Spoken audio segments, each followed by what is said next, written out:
Welcome to Form 12th Economics, chapter number 4, Poverty. In continuation with the same chapter, today it is the 10th frame. We will do a critical assessment or critical analysis on the poverty alleviation programs. Till now, we have seen what is poverty, what are the main characteristics or features of the poverty, what are the main causes of poverty, and then we have seen many of the types of the poverty. Then we have seen what were the and what are the poverty alleviation programs till now.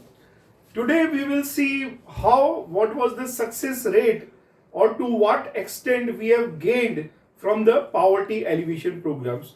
So it's a critical analysis. So today's topic is the poverty alleviation programs, a critical assessment. So I will start here with a question asking from you people that do you think that after so many efforts and programs, are we able to eradicate or alleviate the poverty as expected earlier? So we will discuss regarding this. We will consider some of the facts and the realities. According to the Suresh Tendulkar committee reports, there was 21.9% below poverty line people of the population of India in the year 2011 and 12. So it means after the 6 decades of the efforts, we are not able to achieve the expected results with various poverty alleviation programs. Although many strategies, so according to Suresh Tendulkar committee report, there were 21.9 of the population below poverty line in the year 2011-12. Now, should we analyze the success or achievements of the various poverty alleviation programs have been implemented for 5-6 decades? We have started our poverty alleviation programs from 1951 with the first 5-year plan, first FYP. So, considering the real position and situation, in the real grounds, although with many strategies, policies and programs, we have got considerable success, but still we have miles to go with respect to eradication of the poverty from India. It is not like that we have not gained anything, but that we have not gained according to the expected. So we have not got the expected success from these poverty alleviation programs. So in the real grounds, poverty, hunger, malnutrition, illiteracy, shortage of safe drinking water, lack of housing facility and other amenities are very common in many parts of India. Poverty still exists. The poor children, they are not having the access to the education and schools. Poor people, they are away from the health and medical facilities.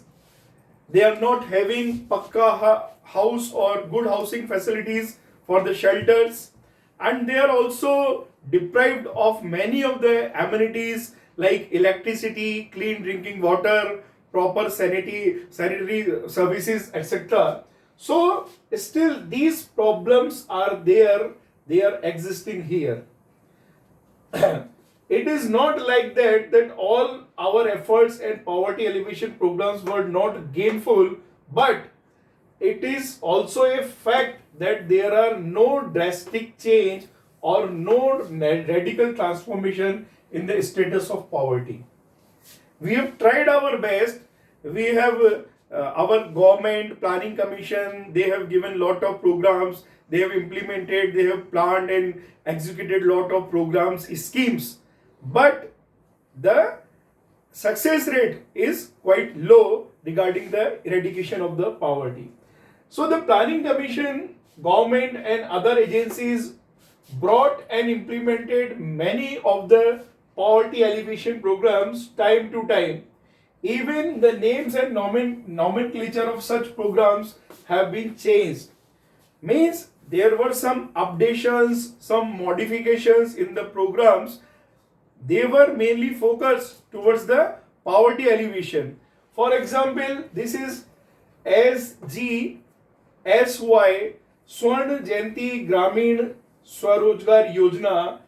Its name and some modification has been done, and that name has been given that National Rural Livelihood Mission. So the names and nomenclature have been changed of the programs. Then mutation and restructuring of the programs have been also done. The existing programs, they have been restructured. For example, Indira Awas Yojana, that is restructured with the urban population areas housing facility also consideration, that is Valmiki Ambedkar Awas Yojana, and the merger and integration of various poverty alleviation programs have been done. For example, the SGRY Sampurn Gramin Rozgar Yojana and National Food for Work program, they were merged in the MG Narega Mahatma Gandhi National Rural Employment Guarantee Act.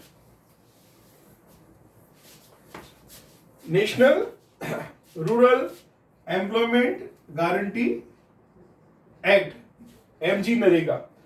So these were the some things that programs have been changed, restructured, renamed. There have been integration and the merger of the various poverty alleviation programs, but some limitations were there. For example, we will discuss here, but all these efforts were not resulted in any radical change in the ownership of assets, production of process of production, level of living standard of the poor, and improvement of basic amenities to the poor. In these areas or in these spheres of the life, there were no radical change, there were no drastic transformation as far as the poor people are concerned. For example, if we think, let us think that although MG Narega program helps to reduce poverty, but this MG Narega program also has some limitations. Number one limitation, that it is confined for the rural area only. It is not considering the urban poor or the people who are living in the urban areas, cities below the poverty line. Secondly, it is generating the employment for only one adult of the family. Suppose there are 5 members or 10 members in the family, only one adult member of the family is entitled to get the employment. And thirdly, 100 days employment only.